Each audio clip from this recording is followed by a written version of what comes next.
www.attableek.com, the reviver of Iman.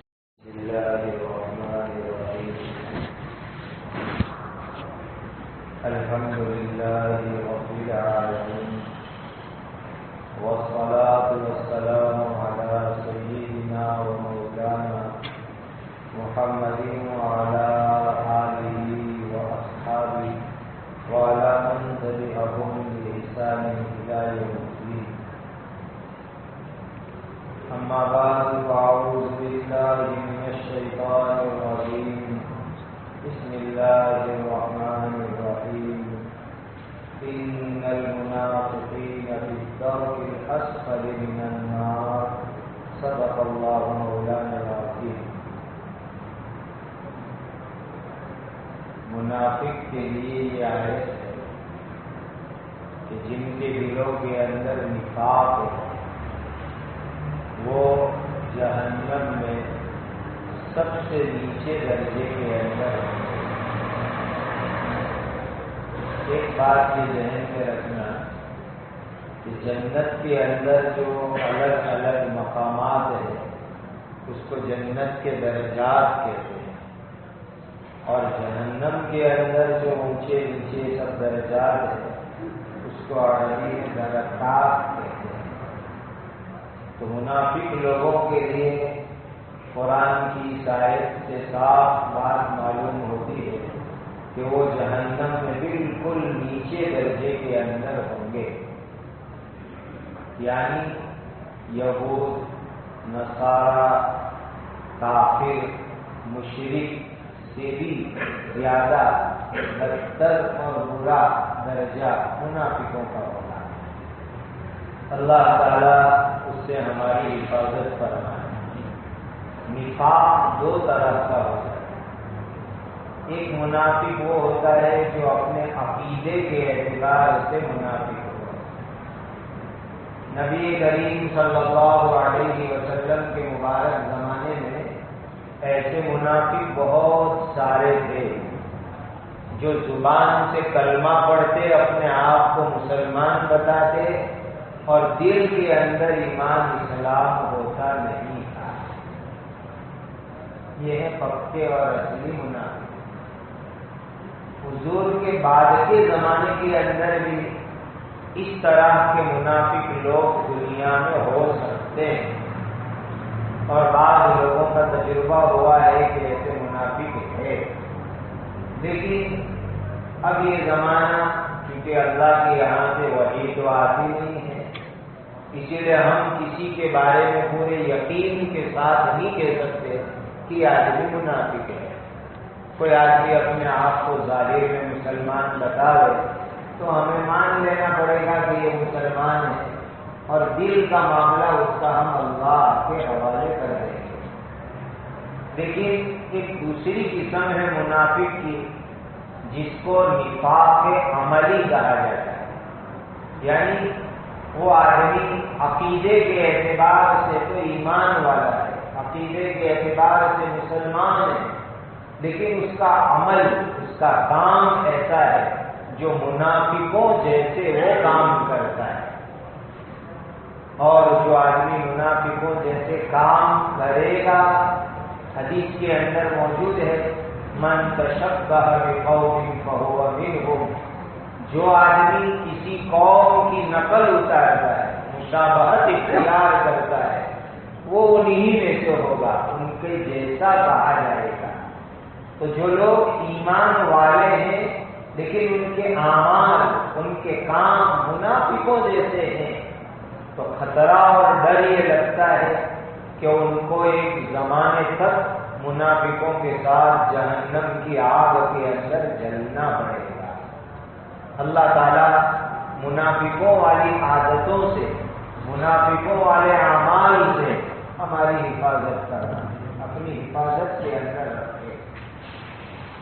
قرآن میں بھی کچھ نشانیاں بتائی گئی ہیں منافقوں والے اعمال، اور حدیث کے اندر بھی بتلائی گئی ہے. میں اس وقت آپ کے سامنے ایک حدیث ذکر کرتا ہوں اس نیت سے کہ ہم خود اپنے آپ کو ایسی منافقوں والی عادت اور اعمال سے بچائیں اور دوسرے مسلمان بھائیوں کو بھی بچانے کی کوشش کرے۔ یہ حدیث بخاری شریف میں بھی ہے، مسلم شریف میں بھی ہے۔ اس کے راوی ہے مشہور صحابی حضرت عمرو بن عاص رضی اللہ تعالی عنہ، جن کے مبارک ہاتھوں کے اوپر اللہ تعالیٰ نے پورے مصر کو، ایجپٹ کو فتح کروایا تھا۔ پورے مصر میں ایمان پہنچا حضرت عمرو بن عاص رضی اللہ تعالیٰ عنہ کی جماعت کی برکت سے۔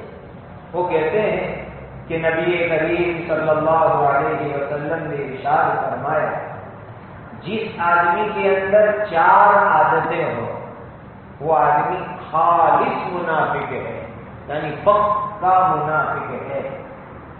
اور اگر اس کے اندر 4 میں سے ایک عادت ہو تو سمجھو کہ اس کے اندر منافق کا ایک درجہ اور ایک مقام ہے۔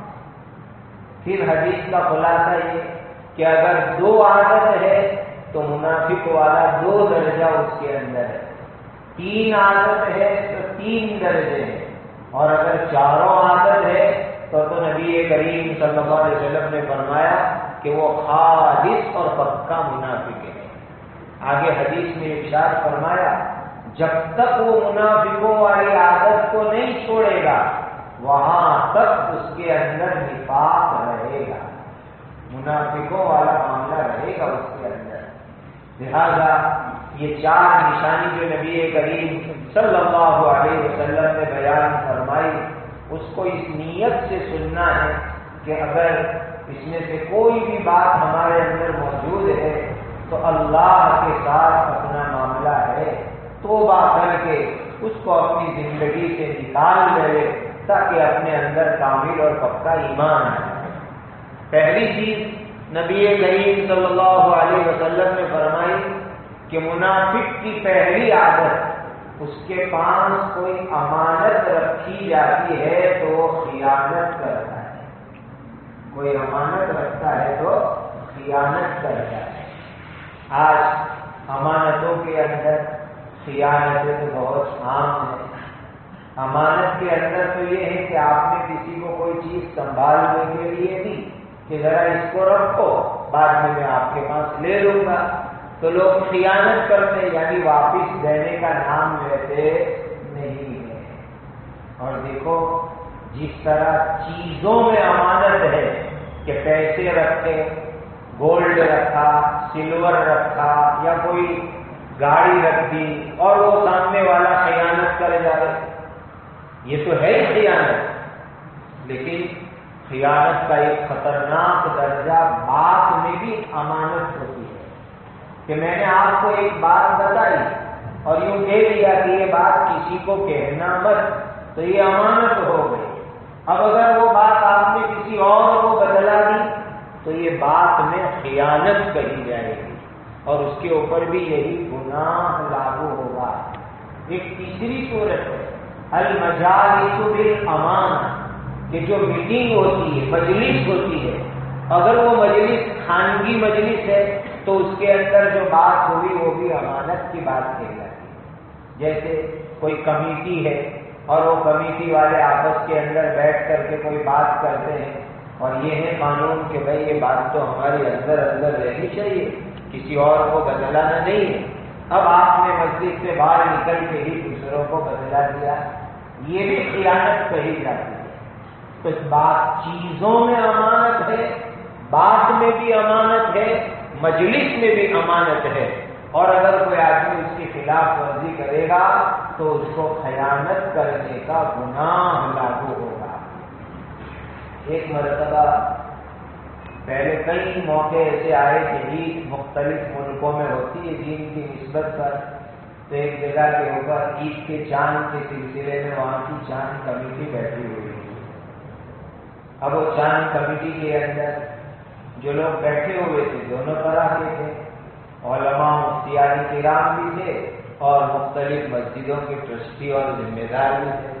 اب مسجد کے اندر بات ہو رہی ہو تو امانت ہے، جب تک فیصلہ نہ ہوئے وہاں تک فیصلہ ہو گیا، پھر اس کے بعد جو اعلان کرنا ہو مشورے سے وہ فائنل اعلان ہو جائے، لیکن جب تک ڈسکس ہو رہی وہاں تک تو مجلس امانت ہے۔ تو اندر جن صاحب بیٹھے بیٹھے واٹس ایپ پر اپنے دوستوں کو ساری باتیں بتائے کہ میری رائے تو یہ ہے کہ جان قبول کر لینے کا، یہ مولوی مانتا نہیں، یہ مفتی مانتا نہیں، یہ پریزیڈنٹ مانتا نہیں ہے۔ میں نے کہا یہ تو خیانت ہو۔ ادھر میٹنگ ابھی چالو ہے، مجھے کسی نے بتلا دیا کہ اندر اختلاف ہو رہا ہے، آپ جائیے تاکہ کوئی مسئلہ بتا۔ میں نے کہا میں نہیں جاؤں گا اس کے اندر، یہ کوئی طریقہ ہوا؟ یہ تو خیانت ہو رہی ہے کہ جو مجلس ہو رہی ہے وہ امانت ہے، اخیر کے اندر جو فیصلہ ہو جائے اس کا اعلان کر دو، وہ الگ بات ہے، لیکن جب تک فیصلہ نہیں ہوا، ڈسکس ہو رہی ہے، ہر ایک اپنی رائے دے رہا ہے اور وہاں پہلے سے بتایا جا رہا ہے کہ بھئی یہ اپنی پرائیویٹ میٹنگ ہے، تو یہ امانت داری کی مجلس ہے۔ یہ خیانت شریعت کی نظر کے اندر بالکل مناسب نہیں، تو باتوں میں بھی خیانت ہوتی ہے، مجلس میں بھی خیانت ہوتی ہے، اور کوئی چیز کسی کے پاس رکھی اس کے اندر بھی خیانت ہوتی ہے۔ اللہ ہر طرح کی خیانتوں سے ہماری حفاظت فرمائے۔ اسی سے دوسری بات نبی کریم صلی اللہ علیہ وسلم نے ارشاد فرمائی کہ منافق کی دوسری عادت ہے کہ جب وہ بات کرتا ہے تو جھوٹ بولتا ہے، بات کرتا ہے تو جھوٹ بولتا ہے۔ آج یہ چیز تو سمجھو کہ ہم نے جھوٹ کو تو حلال ہی سمجھ لیا ہے، حالانکہ نبی کریم صلی اللہ علیہ وسلم نے تو یہ فرمایا کہ مذاق کے موقع پر، ہنسی کے موقع پر بھی جھوٹ مت بولو، ہنسی مذاق کے موقع پر بھی جھوٹ کی شریعت میں اجازت نہیں ہے۔ نبی کریم صلی اللہ علیہ وسلم سے کچھ ایسے قصے منقول ہیں، لیکن اس میں بھی حضور نے سچی بات بولی، جیسے کہ آپ نے وہ قصہ سن رکھا ہے کہ بوڑھی عورت نے آ کر کے نبی کریم صلی اللہ علیہ وسلم کو پوچھا کہ میں جنت میں جاؤں گی، تو حضور نے کیا فرمایا کہ نہیں، بوڑھیا جنت میں نہیں جائے گی۔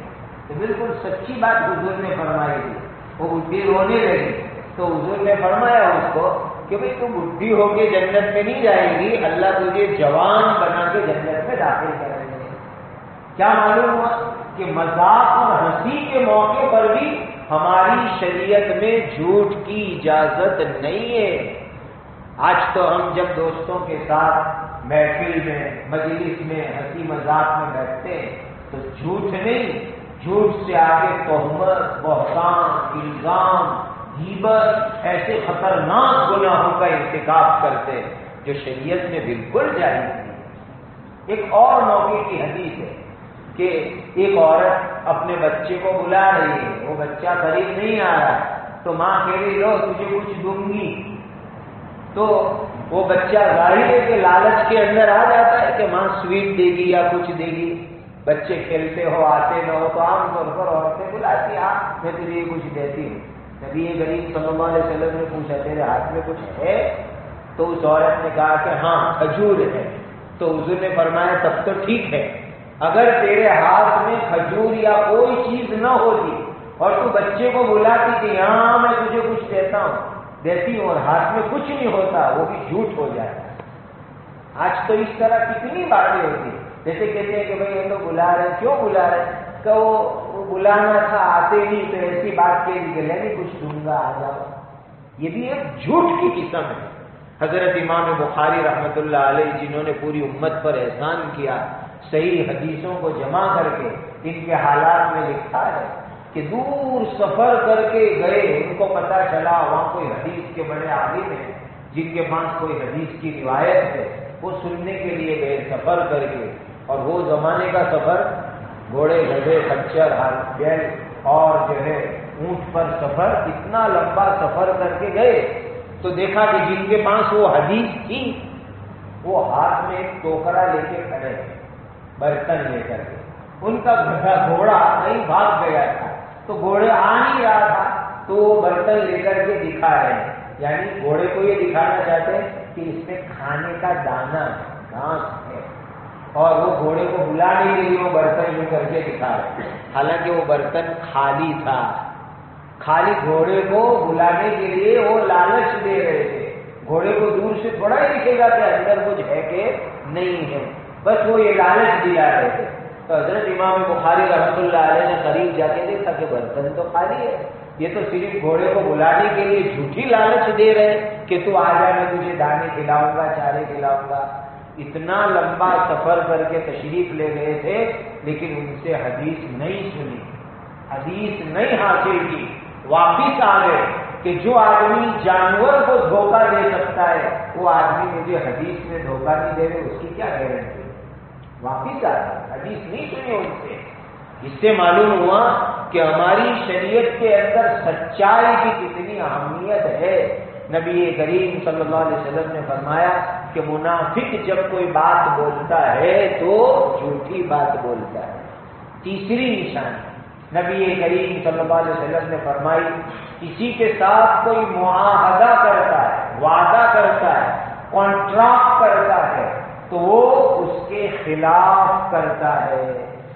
جو وعدہ کیا، جو معاہدہ کیا، اس کے خلاف کرتا ہے۔ آج کل تو معاملات میں یہ چیز عام ہو رہی ہے، کانٹریکٹ کرو اور پھر اس کے خلاف کرو، وعدے کرو اور اس کے خلاف کرو، یہ چیز عام ہو رہی ہے دنیا کے اندر۔ اور وہ بھی جو ہے، جو لوگ اپنے آپ کو بڑے دیندار سمجھتے ہیں، نمازی سمجھتے ہیں، ذاکر شاکر سمجھتے ہیں، ان کے متعلق ایسی باتیں سنتے ہیں تو عقل حیران ہو جاتی ہے کہ یہ ہو رہا ہے کہ وعدہ کرے اور خلاف کرے، کانٹریکٹ کرے اور اس کے خلاف کرے، یہ بڑی خطرناک چیز ہے۔ دیکھو قرآن مجید میں سب سے بڑی جو آیت ہے سائز میں، سب سے بڑی آیت سائز کے اعتبار سے وہ ہے آیت مداینہ۔ اس آیت مداینہ میں اللہ تعالیٰ نے ارشاد فرمایا، یا ایھا الذین آمنوا اذا تداینتم بدین الی اجل مسمی فاکتبوہ۔ اے لوگو، جب تم آپس کے اندر قرض، ادھار معاملہ کرو تو اس کو لکھو۔ لکھنے کا حکم دیا اللہ تعالیٰ نے۔ آج کیا ہوتا ہے، پکی دوستی ہے، کوئی مال ادھار دے دیا، کوئی چیز قرض میں دے دی، پھر وہ سامنے سے آتی نہیں ہے تو پھر ہوتا کیا ہے، دونوں میں جھگڑے ہو جاتے ہیں، لڑائیاں کھڑی ہو جاتی ہے۔ دو پارٹنر ہیں، پارٹنرشپ شروع کر دی دوستی میں، لیکن شروع کرتے وہ کوئی کانٹریکٹ لکھا نہیں، اب چلی وہاں تک چلی اور پھر جھگڑا ہوا تو دونوں ایک دوسرے کا منہ دیکھنے کے لیے تیار نہیں ہے۔ اب پریشان، اللہ تعالیٰ کا یہ حکم پورا کرتے کہ تم اس کو لکھ لو، خدا کا حکم ہے لکھ لو، تو پھر ایسے جھگڑے کم سے کم ہوتے۔ آپ نے وہ لکھ لیا ہے تو چلو، وہ نالائق نکلا اور وہ دینے کے لیے تیار نہیں، ہو سکتا ہے اس کی اولاد میں کوئی نیک اور دیندار نکلے، آپ اس کو لے جا کے بتاؤ، دیکھو تمہارے ابا سے ہمارا کانٹریکٹ ہوا تھا، تمہارے باپ نے تو دیا نہیں، تم دے دو تاکہ تمہارے باپ کی مغفرت ہو جائے، تو ہو سکتا ہے بعد میں کوئی دینے والا مل جائے۔ اور بڑی بات تو یہ ہے کہ اللہ کا حکم پورا ہو رہا ہے کہ جو معاہدہ ہو رہا ہے، کانٹریکٹ ہو رہا ہے، قرض ہو رہا ہے، اس کو آپ لکھ کر کے دے رہے ہو، اس کا خاص اہتمام کرنا چاہیے۔ تو جو معاہدہ ہوا، جو وعدہ ہوا، جو کانٹریکٹ ہوا، اس کی خلاف ورزی کرے، یہ منافقوں کی نشانی اور علامت ہے۔ اس کو میں آپ کو ذرا کھول کے بتلاؤں۔ آج کیا ہوتا ہے، لوگ مسجدوں کی زمینیں، مدرسوں کی زمینیں، اسی طرح کسی کی دکان کرائے کے اوپر لی، مکان کرائے پر لیا، خالی کرنے کا نام نہیں لیتے، چھوڑنے کا نام نہیں لیتے۔ وہ مانگ رہا ہے، بھائی میرا مکان خالی کر دے، دوں گا بعد میں، میری دکان خالی کر دے، دوں گا، دیتے ہی نہیں۔ مسجد والے پریشان، مدرسے والے پریشان، حالانکہ جو ٹائم دیا تھا 6 مہینے، 1 سال، 2 سال، 3 سال، 4 سال پورا ہو گیا، لیکن پھر بھی دینے کے لیے تیار نہیں۔ اور ان کے تقویٰ میں کوئی کمی بھی نہیں آ رہی ہے، ان کی بزرگی اپنی جگہ کے اوپر، منافق والا کام کر رہے، شریعت کے خلاف کام کر رہے، اور پھر اوپر سے اپنے آپ کو دیندار بھی سمجھ رہے ہیں۔ بہت خطرناک چیز ہے۔ دیکھو، انسان کی دینداری کا امتحان معاملات میں ہوتا ہے، عبادات کو کرنا تو بہت آسان ہے، کوئی معاملات صحیح کر کے دکھا تو دے، وہاں انسان کی دینداری کا پتہ چلتا ہے، زندگی کے اندر کتنی دینداری ہے۔ آج تو برسوں کے برس ہو گئے، لوگ جو ہے مکان خالی نہیں کرتے، دکان خالی نہیں کرتے، وہ بیچارہ مانگ رہا ہے پھر بھی دینے کا نام نہیں ہوتا۔ شریعت کی نظر میں اس کی بالکل گنجائش نہیں، ذرہ برابر یہ چیز جائز نہیں شریعت کے اندر۔ ہماری ایک جگہ پر مسجد کو بڑی کرنی ہے، اب مسجد کی دکانیں کرائے پر دی تھی، تو میں آپ کو اللہ کے گھر میں بیٹھ کے کہوں، ہندوؤں کو کہا تو ہندوؤں کو سمجھایا کہ یہ مسجد ہے، اس کو بڑی کرنا ہے، دکانیں خالی کر دو۔ سب ہندو، کسی نے 6 مہینے کا ٹائم لیا، 1 سال کا ٹائم لیا، خالی کر کے چلے گئے۔ 2 مسلمان ہیں پڑے ہوئے، 10 سال ہونے آئے خالی نہیں کرتے، ہندو چلے گئے، مسلمان خالی نہیں کرتے، بیٹھے ہو۔ ان کے پیر کو جا کے معلوم کیا کہ یہ ان سے بیٹھے، ان کے پیر کو جا کے بتلایا، وہ پیر نے بلا کے سمجھایا، تو ابھی پیر کی بات بھی وہ ماننے تیار نہیں، دکان خالی ہی نہیں کرتے، پڑے ہوئے ہیں۔ کیسی مسلمان، اور پھر ہر سال نفل عمرے بھی ہو رہے ہیں، اور جو ہے دوسرے دین کے کام بھی ہو رہے ہیں، اور اپنے آپ کو دیندار بھی سمجھ رہے ہیں، اور شریعت کے اندر جب معاملات کی بات آتی ہے تو اس میں بالکل تیار نہیں ہے۔ میرے مسلمان بھائیوں، اس کو اللہ کے نبی صلی اللہ علیہ وسلم نے نفاق کی نشانی بتلائی، نفاق کی عادت بتلائی کہ جب ان سے کوئی معاہدہ کیا جائے، کانٹریکٹ کیا جائے، وعدہ کیا جائے، وہ اس کے خلاف کرتے ہیں۔ ابھی آتے آتے راستے میں ایک صاحب اپنی بیچاری جو درد بھری داستان سنا رہے تھے کہ وہ ان کا کوئی پارٹنر تھا، پارٹنرشپ زبردستی ختم ہوئی، اس نے وعدہ کیا تھا 6 مہینے میں پیسے دے دوں گا، سال کے سال ہو گئے، پیسے دینے کا نام ہی نہیں لیتے۔ وہ مجھے زکوٰۃ کا مسئلہ پوچھ رہے تھے کہ میں زکوٰۃ کیسے دوں اس کے اندر، برسوں کے برس ہو گئے، اور کہا کہ اوپر سے حال یہ ہے کہ ویکیشن کرنے جاتے ہیں تو 20-25 ہزار ڈالر کا خرچہ کر ڈالیں گے، ہنٹنگ میں ہزاروں ڈالر کا خرچہ کر ڈالیں گے، لیکن وہ پارٹنر کو پارٹنرشپ ختم کی، اس کا حصہ ڈیل کے مطابق دینا ہے، وہ نہیں دے رہے۔ شادیاں ہو رہی ہے، شاندار خرچے ہو رہے ہیں، عیاشی ہو رہی ہے، لیکن وہ معاملات کی صفائی کرنی ہے، وہ نہیں ہو رہا ہے۔ کہاں گیا ہم لوگوں کا ایمان؟ اس کو نبی کریم صلی اللہ علیہ وسلم نے نفاق کی نشانی بتلائی، نفاق کی عادت بتلائی کہ جو وعدہ کیا، جو معاہدہ کیا، جو کانٹریکٹ کیا، جو ڈیل کیا، اس پر عمل نہ کرے، اس کے خلاف عمل کرے، یہ بھی منافق ہونے کی ایک علامت اور نشانی ہے۔ اور چوتھی بات نبی کریم صلی اللہ علیہ وسلم نے فرمائی کہ جب کسی سے جھگڑتا ہے تو گالی گلوچ کرتا ہے، جھگڑا کرتا ہے تو گالیاں بولنے لگتا ہے، گلوچ کرنے لگتا ہے۔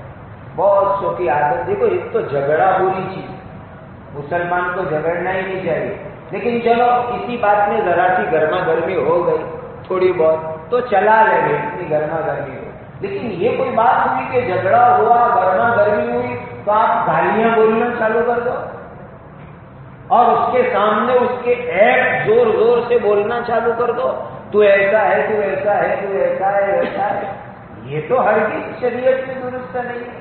تو جب جھگڑا ہوتا ہے تو وہ گالی گلوچ کرتا ہے، یہ بھی منافق کی نشانی بتلائی گئی۔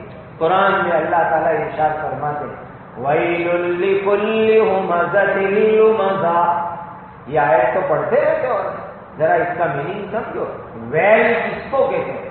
کہتے ہیں کہ ایک روایت یہ ہے کہ جہنم کے اندر ایک کنواں، اتنا خطرناک کنواں ہے کہ روزانہ جہنم 70 ٹائم اللہ سے دعا کرتی ہے کہ اللہ تو اس کنویں کو میرے اندر سے ہٹا لے۔ اتنی تکلیف خود جہنم کو ہوتی ہے اس کنویں سے، اس کا نام ہے ویل۔ میں کہا کرتا ہوں شاید اسی سے تو ویلکم نہیں بنایا لوگوں نے، تو ویل لکل ہمزۃ لمزہ، یہ ہم لفظ کرنے والے لوگ کون ہیں؟ جو لوگوں کو منہ کے اوپر برائیاں سنا کہ تو کم وقت بے نمازی ہے، تو یوں کرتا ہے، تو ایسا کرتا ہے، تو ایسا کرتا ہے، ٹارچرنگ اور ٹوننگ کرنے والے لوگ کا، ایسے لوگوں کے لیے اللہ تعالیٰ نے یہ خطرناک جہنم کا کنواں تیار کر رکھا ہے۔ آج معمولی بات میں جھگڑا ہوتا ہے، پھر سنو دونوں ایک دوسرے کے ریکارڈ کیسے کھولتے ہیں، یہ اس کے ریکارڈ کھولے گا، یہ اس کے ریکارڈ کھولے گا، اور اب نئی سسٹم چالو ہو گئی، واٹس ایپ پر ایک دوسرے کے ریکارڈ کھولنے کے، ای میل کے اوپر، نیٹ کے اوپر ایک دوسرے کے ریکارڈ کھولنے کے. جس طرح آمنے سامنے اس طرح کسی مسلمان کے عیب کو کھولنا گناہ ہے، اس طریقے سے دوسرے مسلمان کی برائی کو اس طرح کی جو نئی نئی چیزوں کے ذریعے عام کرنا، یہ بھی وہی گناہ رکھتا ہے. یہ 4 نشانی نبی کریم صلی اللہ علیہ وسلم نے بیان فرمائی. امانت میں خیانت کرے، بات بولے تو جھوٹ بولے، جب کوئی معاہدہ معاملہ وعدہ کرے اس کے خلاف کرے، اور جب کسی سے جھگڑتا ہے تو گالی گلوچ کرتا ہے. اللہ ان 4 عادتوں سے ہم کو بچنے کی توفیق عطا فرمائے. حضور نے فرمایا کہ جس میں ایک بھی عادت ہوگی اس کے اندر وہ نفاق والا ایک درجہ ہوگا، جب تک وہ اس کو نہ چھوڑے وہاں تک وہ نفاق کی عادت والا کہا جائے گا. اللہ ایسی عادتوں سے ہمیں توبہ عطا فرمائے، ہماری ایمان اور اسلام اور دین کو اللہ تعالیٰ کامل بنا دے. وآخر دعوانا ان الحمد للہ رب العالمین. سبحان ربک رب العزة عما یصفون وسلام علی المرسلین والحمد للہ رب العالمین.